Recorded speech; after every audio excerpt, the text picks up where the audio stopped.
Vamos abrir nossas Bíblias lá em 1 Coríntios capítulo 1, irmãos. 1 Coríntios capítulo 1. Eu não preciso fazer uma introdução do livro, porque o nosso irmão Paulinho já fez. Na última oportunidade, nós estudamos até o versículo 9. E nesta oportunidade, eu procurei destacar dois termos aqui centrais, tá? Os termos centrais que apareceram aqui nesse trecho. Primeiro é o termo santo e depois o termo graça.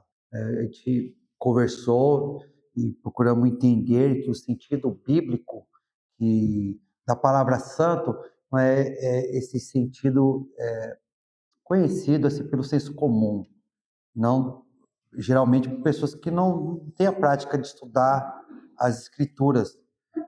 A ideia que as pessoas têm de santo é um ser perfeito. Claro, Deus é santo, ele é perfeito, né? Mas a ideia central da palavra santo é que é separado, né? Separado. Então a gente viu que os coríntios, a gente vai ver um monte de problemas que eles enfrentavam ali naquela congregação.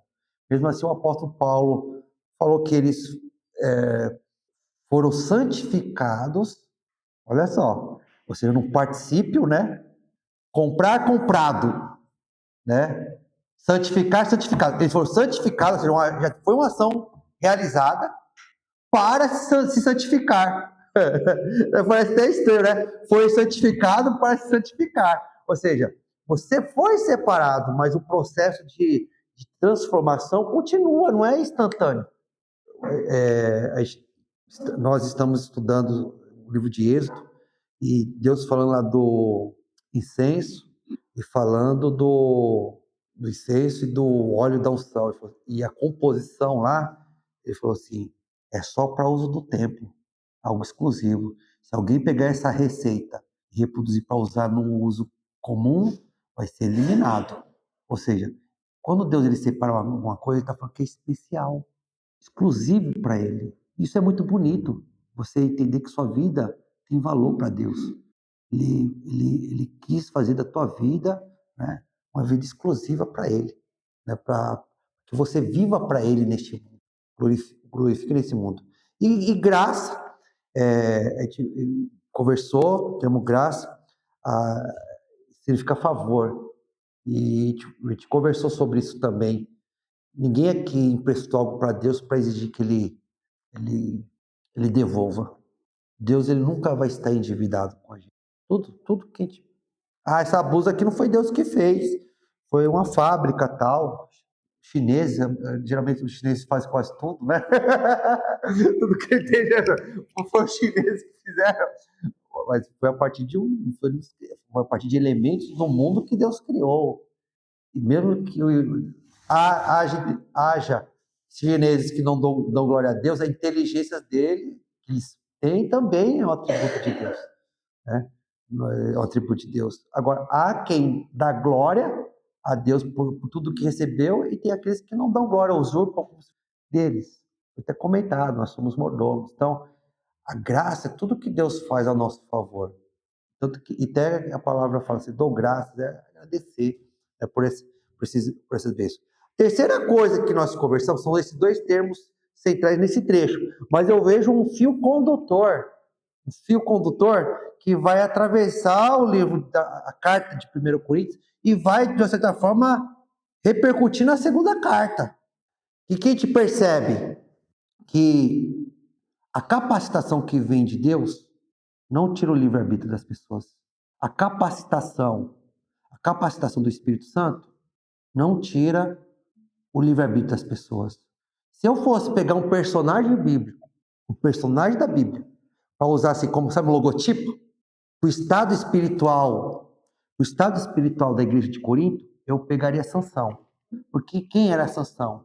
Era uma pessoa que tinha a unção do Espírito Santo, a virtude do Espírito Santo, a capacitação do Espírito Santo, mas não tinha ética, não tinha uma devoção livre para Deus.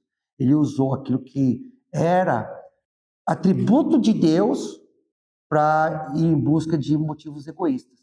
Muitas vezes Sansão causou transtornos aos inimigos do povo de Israel, mas não porque estava querendo glorificar Deus, mas porque os inimigos, ele ia querer conviver com os inimigos de Deus, não respeitava os limites que Deus colocava, e quando ele provava do seu próprio veneno, aí ele ficava com raiva e causava transtorno aos filisteus.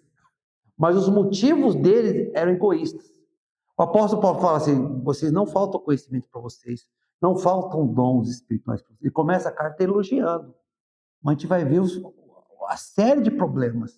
Como pessoas que têm o Espírito Santo fazem o que os coríntios estavam fazendo. E o que a gente comentou foi justamente isso.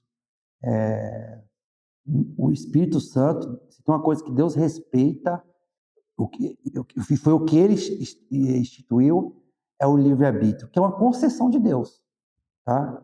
Algo dado e como Deus respeita isso, porque o mal faz propaganda mesmo, o mal faz lavagem cerebral, o mal transforma as pessoas em robô. Agora você vê que pessoas que têm o conhecimento da palavra, muitas vezes a capacitação vai servir a Deus, se tiver um amor a Ele, uma real devoção, livre devoção, porque Sansão, que os coríntios tinham a palavra, tinham a virtude, tinham mas mesmo assim, sobre isso, porque estavam colocando o seu ego na frente. Aí vê como que o Senhor tenta resgatar as pessoas, falando aos corações, mandando mais palavra, tentando convencer. E se tem alguém que poderia forçar, é o próprio Deus. E às vezes nós gostaríamos que ele fizesse isso. A gente até comentou, como eu queria que muitas vezes eu lesse a Bíblia assim e fizesse falar literalmente a lavagem cerebral em mim. Né? E todo mundo que lê essa Bíblia, tá perfeitinho. Mas esses não são os planos de Deus. Ele quer habitar ali com pessoas que livremente o amaram e se sacrificaram para obedecê-lo. É a conclusão que eu cheguei, tá, irmãos? Então, esse fio condutor é uma igreja que tem dons espirituais, valoriza atributos exteriores, a eloquência, a capacitação, se digladiam para saber quem tem o dom espiritual mais importante, mas falta aquele amor verdadeiro com Deus. Esquece que as ferramentas é para a honra e glória de Deus, não para serem usurpadas para motivos egoístas pessoais. Essa mensagem ainda é relevante para os nossos dias? Com certeza, irmãos. Todos nós que estamos servindo ao Senhor, todos nós que viemos à frente pregar o Evangelho, não é? Nós temos que sondar os nossos corações e sempre se deixar, sabe, procurar nos esvaziar de nós mesmos, para que tudo que eu possa fazer, acima de tudo, seja para a honra e glória do Senhor Jesus, não para chamar atenção para mim. É uma coisa que a gente sempre tem que combater, sempre tomar cuidado, tá bom? É isso. Então, vamos lá. Versículo 10 ao versículo 17.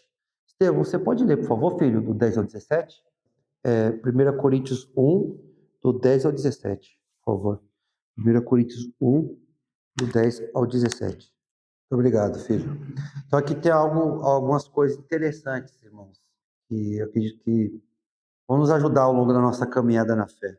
E alguns pontos aqui até é difícil de entender, mas a gente vai aqui conversar juntos, tá bom? Então, o apóstolo aqui, como Estevão leu aqui, rogo-vos, irmãos, pelo nome de nosso Senhor Jesus Cristo, que faleis todos a mesma coisa, e que não haja entre vós divisões, antes sejam inteiramente unidos na mesma disposição mental e no mesmo parecer. Que grande desafio!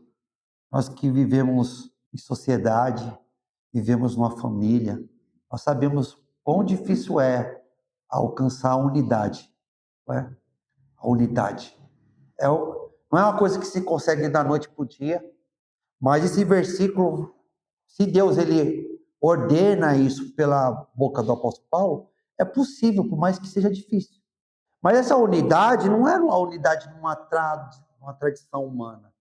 Essa unidade que o apóstolo Paulo aqui exorta os irmãos a buscarem ela tem que estar o quê? Focada no Evangelho de Cristo Jesus, tá? O Evangelho de Cristo Jesus. E como a gente sabe dos desafios que é encontrar essa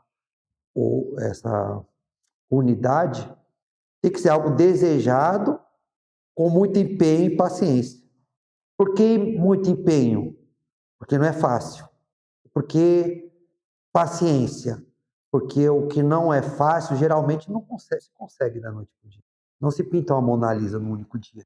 Coisas boas, na maioria das vezes, não são fáceis. O próprio Senhor Jesus, no Sermão da Montanha, nos ensinou que há dois caminhos: um que conduz à vida eterna e um que conduz à perdição. O fácil é o que conduz à perdição. Conduz à vida eterna exige empenho, dedicação da nossa parte, tá? Mas é algo que não pode ser esquecido. Então, eu vejo isso muito entre as crianças. Desculpa, tá, irmãos? Às vezes eu uso muito exemplos do meu dia a dia. É porque Deus ele vai nos ensinando com as coisas que eu sofro lá na escola. E às vezes com a nossa posição de pai, aquele que é pai, ou aquela que é mãe, muitas coisas na relação com nossos filhos também. Mas geralmente lá quando eu vou sair para as áreas externas, eu tenho que manter o grupo unido, né? E eu só tenho duas mãos, não tem como eu pegar na mão de todas as crianças. São crianças muito pequenas. E eu sempre falo assim: não é para passar na minha frente. Eu vou na frente. É o professor que vai na frente. Não porque eu quero. É porque eu me acho melhor. Não porque eu quero ser um autocrata. Porque a experiência me mostrou que se eu não exerço esse papel de liderança, não estou à frente, as crianças se degladiam para ver quem é o melhor. Um vai querer correr mais rápido do que o outro, um começa a empurrar o outro, começa a brigar para ver quem tem a cadeira da ponta. Mas quando eu vou à frente, não, quem vai na frente sou eu, as brigas diminuem. Não existe espaço vazio. Se uma liderança, se a liderança, não é, legítima não é exercida, as ilegítimas vão tomar conta. Então, quem é que tem que estar na frente? Quem é que tem que estar no alto para que o corpo de Cristo não se digladie? O Senhor e Salvador Jesus Cristo. O Senhor e Salvador Jesus Cristo. Então, porque eles estavam perdendo foco em Jesus, a igreja de Corinto estava se digladiando em diversos partidos. Porque fala aqui no versículo 11: pois a vosso respeito, meus irmãos, fui informado pela casa de Chloe, eu acho que é Chloe mesmo, ou Chloé, de que há contendas entre vós. Aqui já tem um ponto aqui que me chama a atenção. Não foi nada fácil para esse povo, essas pessoas da casa de Chloe, comunicar o que estava acontecendo com o apóstolo Paulo. E ainda mais o apóstolo Paulo nomear de onde veio a informação. Porque geralmente pode acontecer o seguinte, não estou falando aqui com uma pessoa que alcançou a maturidade nisso, irmão, ou que sabe lidar com isso. Conviver é muito difícil, mas Jesus tem paciência com a gente, os irmãos têm paciência com a gente tem que ter paciência com os irmãos também, e Deus vai nos ajudando a ir calibrando aos poucos. Convivência humana é a coisa mais complexa que existe. É mais difícil do que a fórmula de Bhaskara, de Pitágoras, do que, do que programação, tá? É difícil, difícil. Mas, olha o risco que a casa de Chloé está fazendo. Com esse monte de partidos. Quando de uma certa forma, entrega o que está acontecendo, poderia suscitar o quê? A retaliação de todos eles contra eles. Dedurou a gente pro apóstolo, né? Dedurou a gente pro apóstolo, se volta contra todos. Todos se voltam contra. E às vezes é assim, às vezes tem vários partidos, mas quando naqueles partidos encontram um inimigo comum, todos se juntam pro mal, né? Ué, às vezes acontece isso. Então não é fácil. Mas o apóstolo Paulo nomeia, eu acredito que Chloe está sabendo disso, acho que foi uma coisa acertada. os da casa de Chloe, uma coisa acertada com o apóstolo Paulo, eu suponho, isso não está escrito aqui no texto, mas eu suponho, tentando me contextualizar ali naquele tempo, tá? Eu acredito que o apóstolo Paulo, ele entrou num acordo com Chloe, nomear de onde veio a informação, até para evitar o quê? A fonte, para evitar o quê? Possíveis distorções ou jogos de disse e não me disse, o que acaba se tornando de fofoca, não é? Porque geralmente, qual é o padrão da palavra, né, irmãos? Está com problema, conversa com a pessoa ali que está com problema, se não consegue resolver, chama mais algumas testemunhas, se não, passa para a igreja. Eu acho que agora tem talvez situações que são tão específicas e críticas que a pessoa tem que, às vezes, procura ajuda, não é? Ajuda desesperada e não tem mais espaço para essa. Então, para evitar essas coisas, as fontes acabam sendo nomeadas. Ó. Foi uma denúncia dos da casa de Chloe. E se os da casa de Chloe aceitaram que o apóstolo Paulo nomeasse de onde veio a informação, é porque eles também estavam prontos para sofrer por Cristo. Porque eles sabiam que poderia haver incompreensão e retaliação por parte do grupo. Mas eles falaram, por amor a Cristo Jesus, essa situação está insustentável, Paulo. A gente teve que contar isso para você. E às vezes acontece situação assim, que a gente precisa de ajuda. A situação está tão crítica, a gente tem que pedir ajuda. E falar com todas as coisas. De forma tão clara. Assim, claro que a gente tem que ter discrição, irmãos. Tem que ter discrição, mas também tem que tomar muito cuidado com a pessoa. Ó, eu vou falar um negócio para você, mas eu não conto para ninguém. Eu tenho medo disso. Quando as pessoas já vêm com essa frase, eu já fico meio receoso. Entendeu? Eu não gosto. Eu não gosto. Eu tenho até manter a discrição, mas eu não gosto dessa frase. Entendeu? Eu vou contar uma coisa para você, ó, mas por favor, não conta para ninguém, não. Eu sei que tem situações que é preciso, sim. Entendeu? Mas tem pessoas que, na sinceridade mesmo, elas não querem que não conte para ninguém, porque não querem que as coisas se espalhem, não quer que ainda está querendo entender a situação, não quer que tem medo, não sabe qual atitude que tem que tomar, e se talvez contar, talvez vai se tornar, escalar, isso é uma coisa muito. Mas tem outros tipos de pessoas que, intencionalmente ou não, muitas vezes usa isso para manipular. Entende? Para manipular. Então, assim, a gente tem que. É uma coisa muito complicada. Muito complicada. Então, assim, é, é algo que a gente vai ter buscando essa serenidade de Deus. Agora, eu vendo aqui esse papel dos da casa de Chloe, eu acredito que eles foram muito corajosos. Muito corajosos. Porque eles fizeram a denúncia e deram a cara a tapa. E quando a pessoa dá a cara a tapa, ela está sujeita à retaliação. Mas assim, eles estavam procurando fazer um ato de justiça e posicionando diante disso. Não entraram nessa questão dos partidos, que é a coisa mais difícil.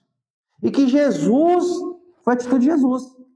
Porque tinha os saduceus, tinha os fariseus, herodianos, romanos.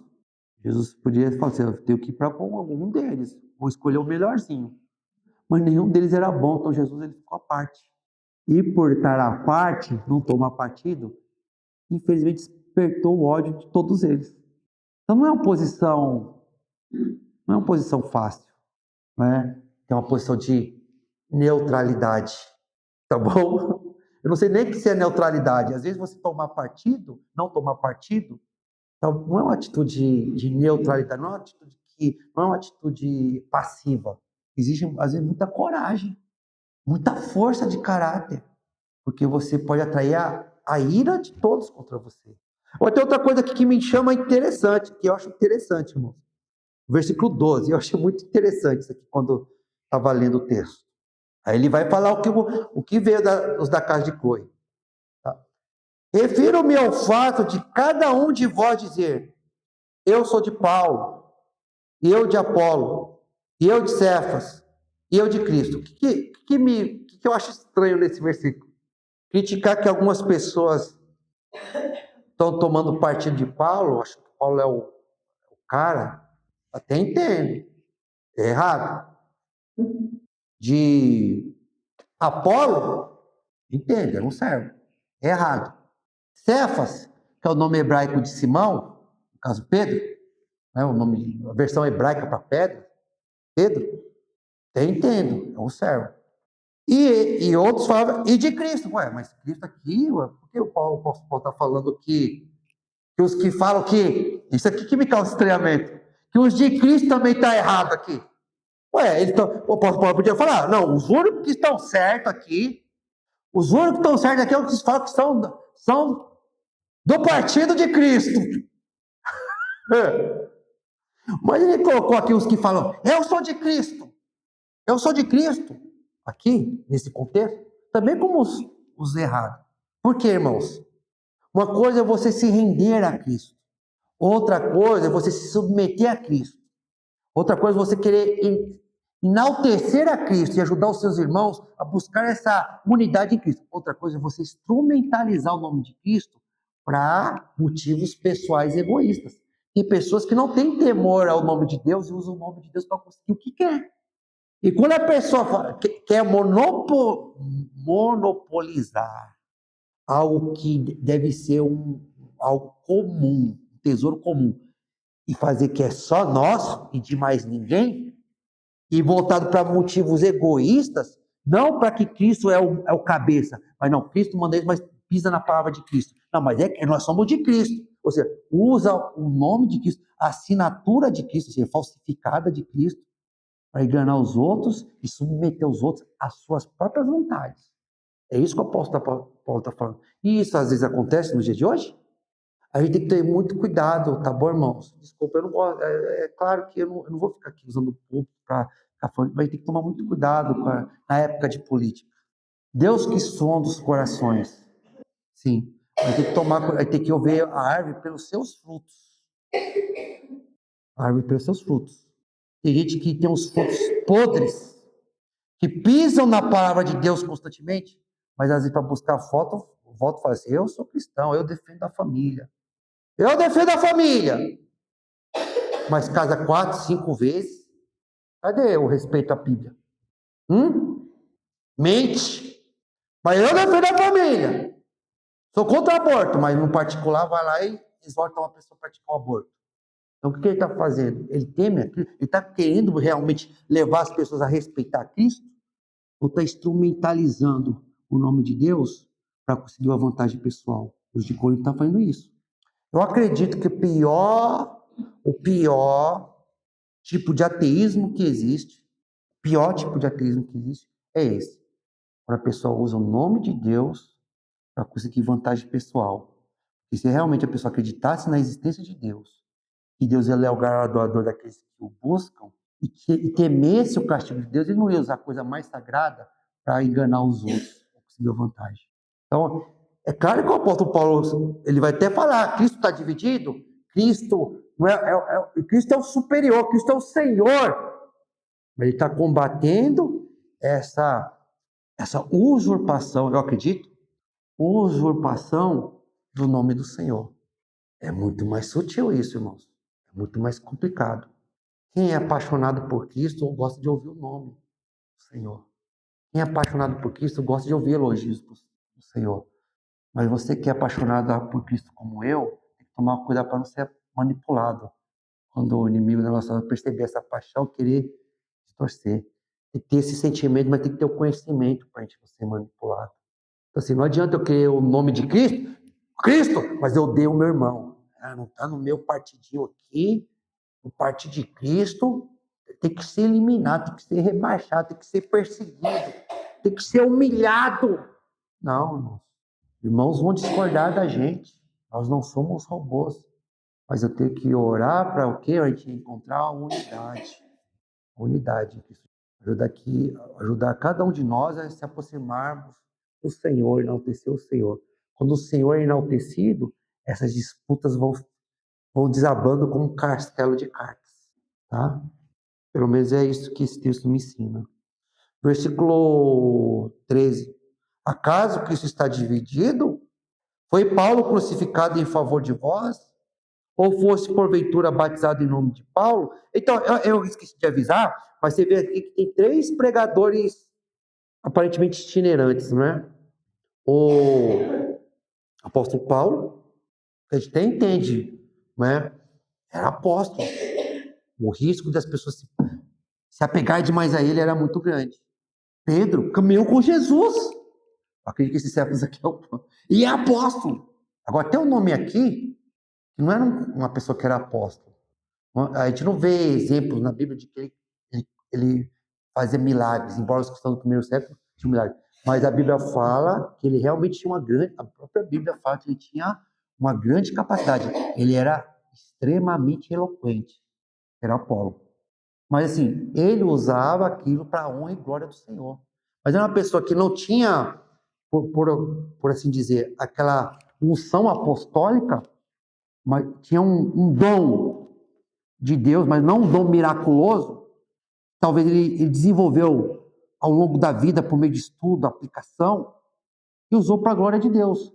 Mas uma cultura que valoriza a habilidade humana sem dar glória a Deus, o apóstolo acabou se destacando muito ali.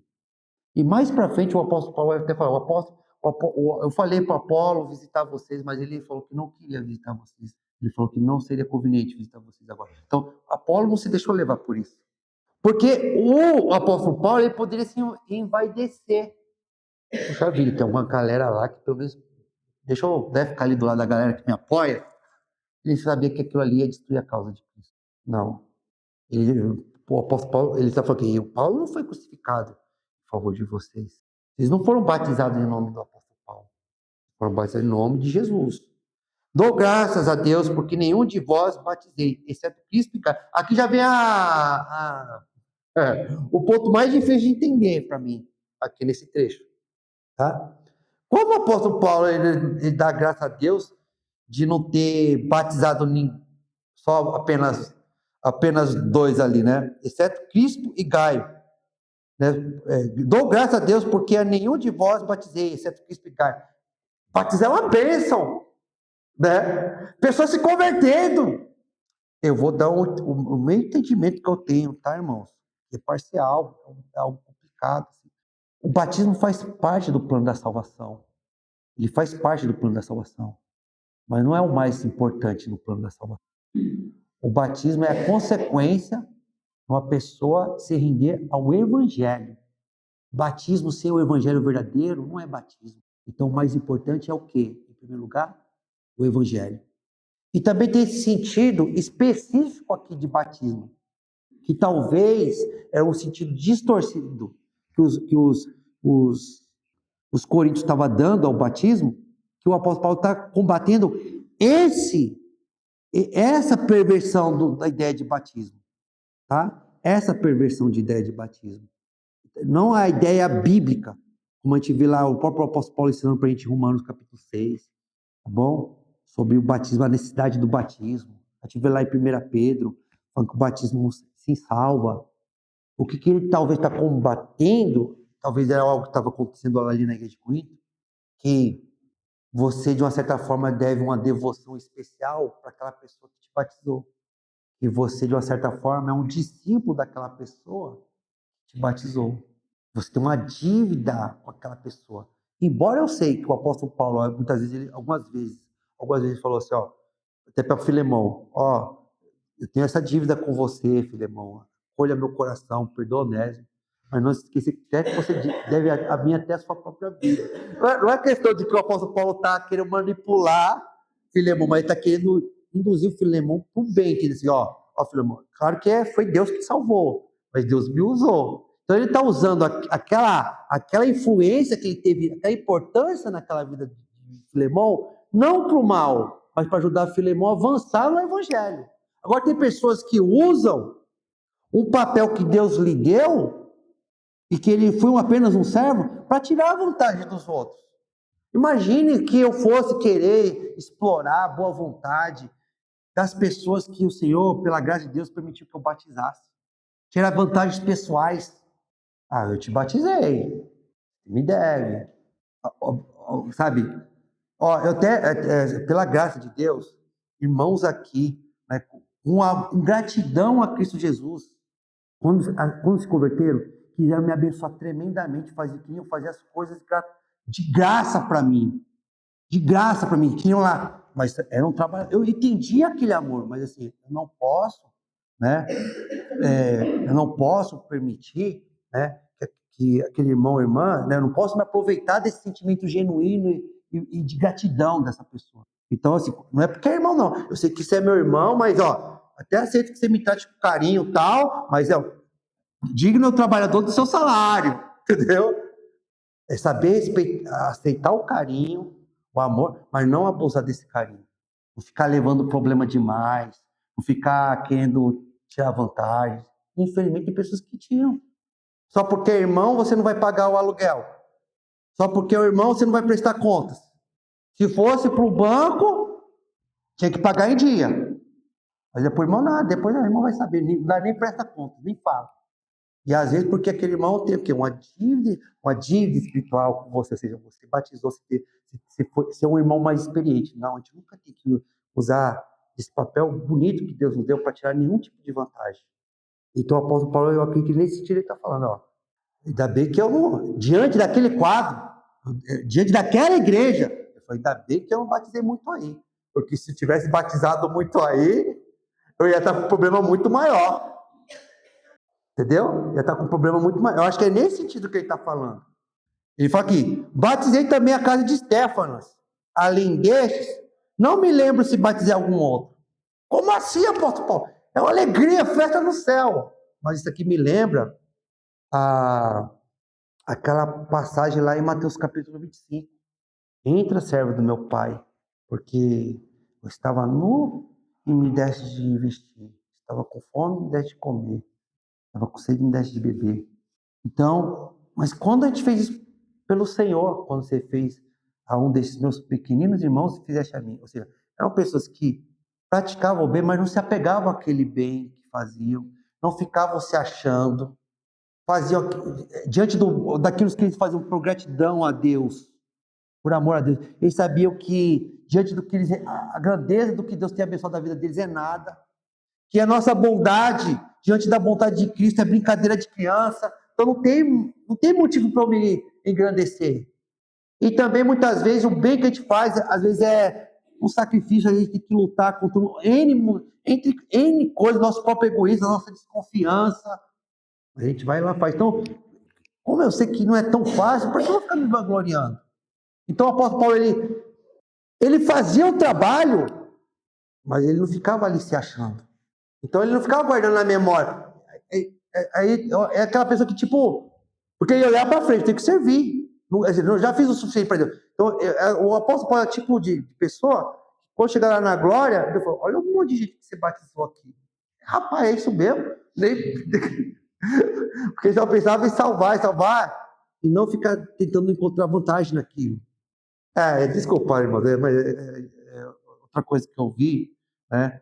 E, assim, como eu já falei, eu não sei nem cantar o hino do Corinthians inteiramente, sou corintiano porque meu pai era corintiano, não sei quem é o técnico do Corinthians, não sei quem, não acompanho, mas sou corintiano porque meu pai era corintiano. Então, assim, eu não me envolvo muito com futebol.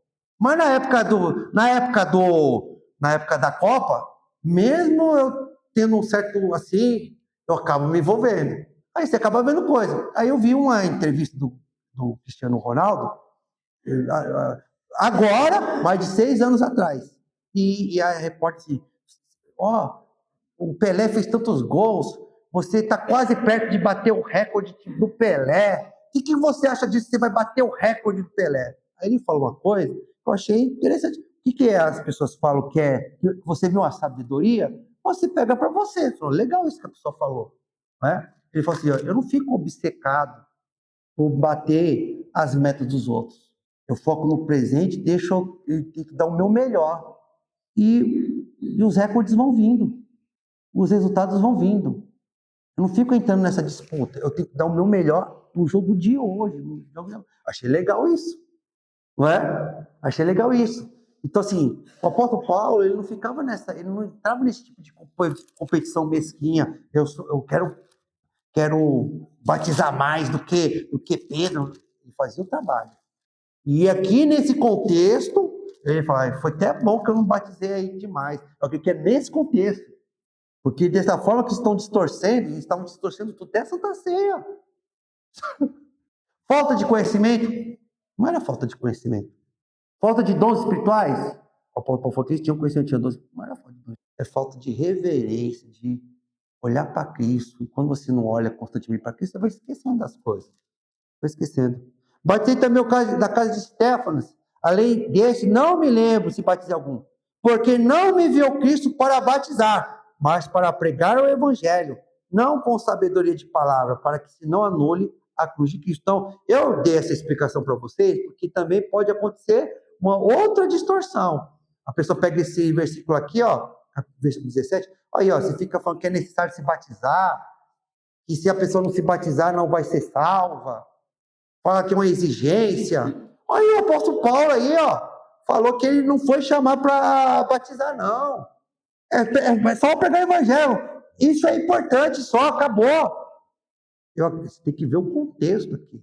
Essa perversão da ideia de batismo. E você tem que olhar a Bíblia como um todo. Se o próprio Senhor Jesus, que não precisava ser batizado, chegou para João Batista, e João Batista, até o próprio João Batista falou assim: não precisa. É eu que preciso. Você não, não vou. Jesus, que se tornou um ser humano, ele falou assim: João, convém cumprir a vontade do Pai. Deixa acontecer.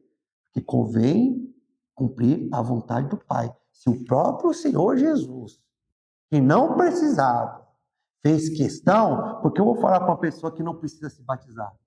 Se eu vejo na pregação apostólica, quando a gente está estudando o livro de Atos, Paulo, por que te demoras? Lava os teus pecados invocando o nome dele. Que faremos, irmãos? Arrependam-se e sejam batizados. Então, eu, como servo de Deus, eu não posso falar com as pessoas. Não precisa. Não precisa de uma forma distorcida. Não precisa fazer o batismo de forma pervertida. Por motivos egoístas. Aí não. Não, assim não. Assim é melhor não fazer. Pelo motivo certo, com o entendimento certo, com o coração certo, é necessário. Mas pelo motivo errado, com o entendimento errado, com o coração errado, ainda bem que eu não estou envolvido nisso. Tá? Então, é o entendimento que eu tenho desse trecho, irmãos, que eu acho complicado, tá? Mas na minha limitação, eu procurei aqui expressar manifestar o entendimento que eu tenho até o presente momento. Alguém gostaria de acrescentar alguma coisa, fazer alguma pergunta ou comentário? Questionar a forma que ele fala, né? Ele sim. Sim. E até sobre isso que ele fala aqui, o foco dele é a palavra, não batismo, só esses dois citados. Porque provavelmente tinha outros irmãos que poderiam. Exato. E saber quando pregasse o evangelho genuíno, o batismo seria uma consequência. Né? Ele não precisaria. Não, ó, só vai. Ó, eu estou pregando o evangelho, mas não pode ser batizado por qualquer outro, não. Só por mim, hein? Né? Só por mim, hein? Que tá querendo atrair. Então, eu concordo com você. Concordo com você. Oi, Ricardo, é um ponto muito de Paulo, a gente até é tendencioso, mas aí o começo do versículo, cada um diz. Você falou que às vezes eles tinham conhecimento, tudo, a palavra de Deus, mas não tinham entendido. Às vezes tem a Bíblia na mão, mas não se salva, né? Não ouve a voz de Deus quando Deus está falando também. E o 12, né? Refirme ao fato de cada um de vós dizer. Mas não era na prática. Mesmo aquele que se dizia que era de Cristo, ele era diferente. É verdade. Na verdade, é nosso livro para tirar. E às vezes é aquilo que se abre, tem uma afinidade. E a afinidade aqui não tem ali. Mas aí quando você coloca esse crédito todo do louvor é para Deus, eu não quero escandalizar os irmãos, não usei na época sobre palavras, não, né? Mas assim, tem uma frase muito dita: o texto sem contexto já é pretexto. A gente fica criando coisas, né? Exato. Isso é ruim às vezes. E uma outra coisa uma frase muito dita agora: eu creio em milagres. Eu fico pensando, né? Poxa, eu creio em Cristo, né? Eu não creio em milagres. Analisando o que a frase quer dizer. Aí aquilo me faz pensar, fico ponderando, pensando sobre aquilo. Eu creio nisso, não creio. A gente fez só por causa do que ele faz. E aqui talvez é por causa disso mesmo, a ação, e não o autor, é o Senhor Jesus Cristo. Isso que talvez dá essa confusão toda aqui para ele. Né? Eu quero ser batizado por A, por B, por Jordão, olha, que bem, se fosse mais cristão do que aquele que foi batizado, ele vai. Então, acaba tendo esse. O cristão master vai lá para Israel se batizar no Jordão. E alguns podiam achar que porque foi batizar por Paulo, fui batizar por apóstolo Paulo, então eu sou, né, cristão letiar, né? É por aí. É por aí não. Isso aí, obrigado, viu? Ricardo, uma de Stefano, que seria Pedro, que é Paulo, sempre então muitas vezes assim, a Paulo que batizou, mas está dando muito agora a honra da pessoa, quase muito de você, ele viu o carro, ele não estava vendo o mundo. A gente vê que eu acho que é por aí, sim, irmão. Ó, irmãos, tem 7 minutos aí, mas eu não vou entrar no trecho correndo, não, tá? Acho que é bom a gente. Quantidade é bom, mas qualidade é melhor ainda, tá? Então, vamos ir esmiuçando aqui. Então, vou parar aqui, tá bom? Obrigado aí pela atenção, pela paciência.